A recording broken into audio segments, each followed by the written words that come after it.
The dusty town of Copper Springs had seen its share of sorry spectacles, but nothing quite prepared the Saturday market crowd for what Jedediah Kern was attempting. The portly farmer stood on a makeshift platform, red-faced and sweating, gesturing wildly at a decent milk cow tied to a post. Beside the cow, sitting perfectly still with her hands bound, was a young Apache woman who stared straight ahead with eyes that burned like coals despite her circumstances. "Step right up, gentlemen," Kern hollered, his voice carrying across the market square. "Fine Jersey cow here, best milk producer in 3 counties. And today only, buy this cow and get yourself a working squaw absolutely free. She can cook, clean, tend crops, and whatever else you might need." He laughed crudely, and a few men in the crowd chuckled along, though most looked uncomfortable. The woman's name was Desba, though Kern neither knew nor cared. She'd been taken from her family 2 months prior by slave traders who'd sold her to Kern to settle a gambling debt. She'd tried to escape twice, earning her the rope burns on her wrists and Kern's vindictive decision to humiliate her publicly.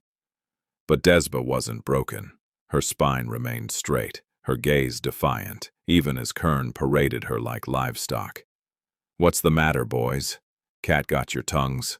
Kern continued, growing frustrated at the lack of bidders. "This is a 2-for-1 deal you won't find anywhere else. Prime beef and a woman who'll work herself to the bone without complaint."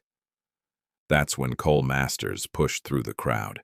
He was a tall cowboy with sun-weathered skin and eyes the color of creek stones, wearing trail dust and a week's worth of stubble. He'd just arrived in town after 6 weeks driving cattle to Fort Sumner and had planned to spend his wages on supplies and maybe a hot bath. He hadn't planned on this. "How much for just the cow?" Cole asked, his voice dangerously quiet. Kern's eyes lit up with greed. $50 for the cow alone, but for 60, you get the whole package." $50, Cole interrupted, pulling out a worn leather pouch. He counted the money slowly, deliberately, letting each coin clink onto the platform. "For the cow." Kern's face darkened. "Now see here, I said 60 for both. And I said 50 for the cow." Cole's hand moved to rest on his gun belt, not quite touching the revolver, but making his meaning clear. "I'm buying your cow, Kern. That woman isn't yours to sell." The crowd had gone silent. Kern sputtered, looking around for support, but found only averted eyes. Everyone in Copper Springs knew Cole Masters by reputation. He was fair-minded, but not a man to cross.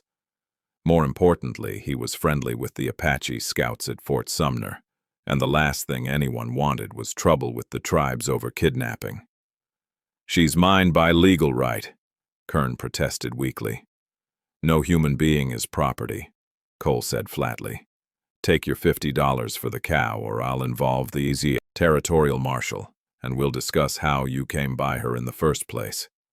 Kern's face cycled through shades of purple as he weighed his options. The marshal was known to be surprisingly sympathetic to Indian causes, and if word got out about slave trading, Kern could face serious consequences. With a disgusted grunt, he snatched the money from the platform. "Fine, take the damn cow, but the squaw stays tied. She's mean as a rattlesnake." Cole ignored him, stepping onto the platform and approaching Desba carefully. She watched him with suspicion, her body tensing for either fight or flight. "Ma'am," he said softly, "I'm going to cut those ropes. I mean you no harm."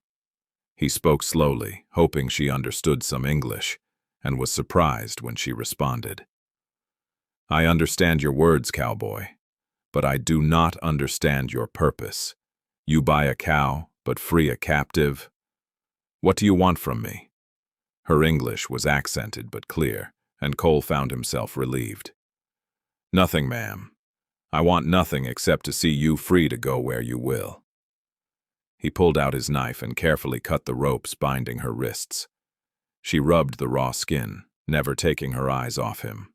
"No white man does something for nothing," she said, her tone bitter with experience. "Well, this one does."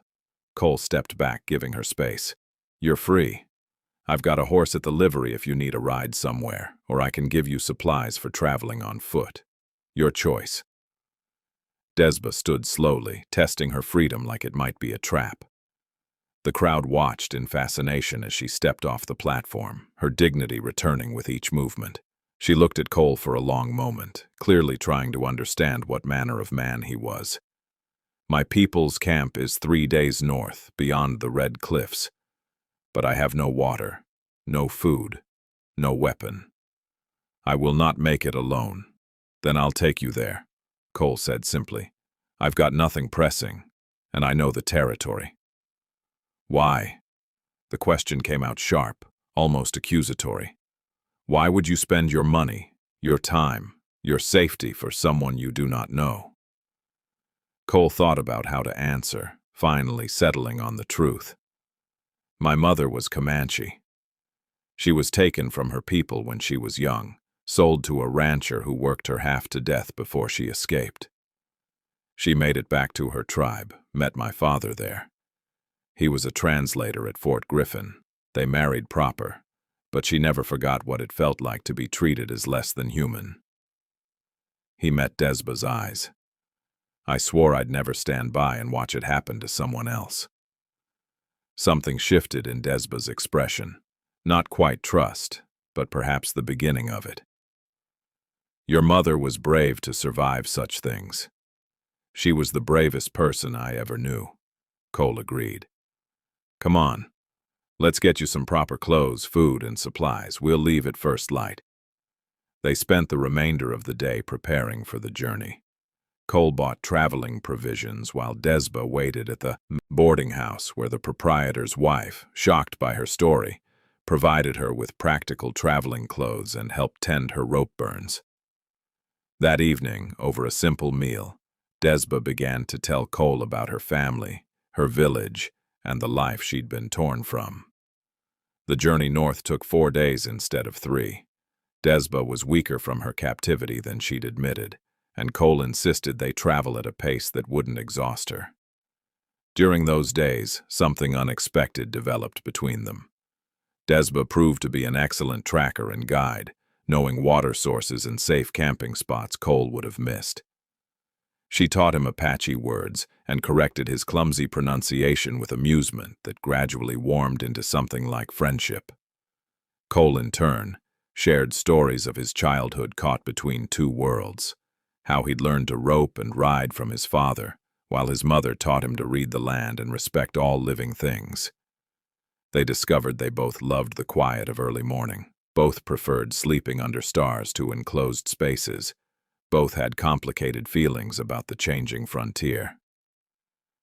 You know, Desba said one evening as they made camp, when Kern first tied me up, I prayed to the spirits for death rather than slavery. I did not pray for rescue because I did not believe rescue would come. She poked at the fire with a stick, her expression thoughtful. The spirits sent something better than I asked for. I didn't do much, Cole protested, just what anyone decent should have done. And how many decent men were in that crowd? Desba asked pointedly. You were the only one who stepped forward. That is not nothing. On the 4th day, they spotted smoke from Desba's village. She stopped her horse, suddenly overcome with emotion. I did not think I would see my home again, she whispered. Cole pretended not to notice the tears streaming down her face, giving her a moment to compose herself. When they rode into the village, Desba's family rushed out with cries of joy and disbelief. Her mother clutched her tightly, weeping. Her father stood with his hand over his heart, struggling to master his emotions. Her younger siblings jumped around asking 1,000 questions. Through it all, Desba kept gesturing back to Cole, clearly explaining what had happened. Finally, her father approached Cole, speaking in Apache. Desba translated. My father says our family owes you a debt that can never be fully repaid. He asks what you want as reward. Horses, weapons, furs, anything we have is yours. Cole shook his head. I want nothing. Seeing her home safe is enough.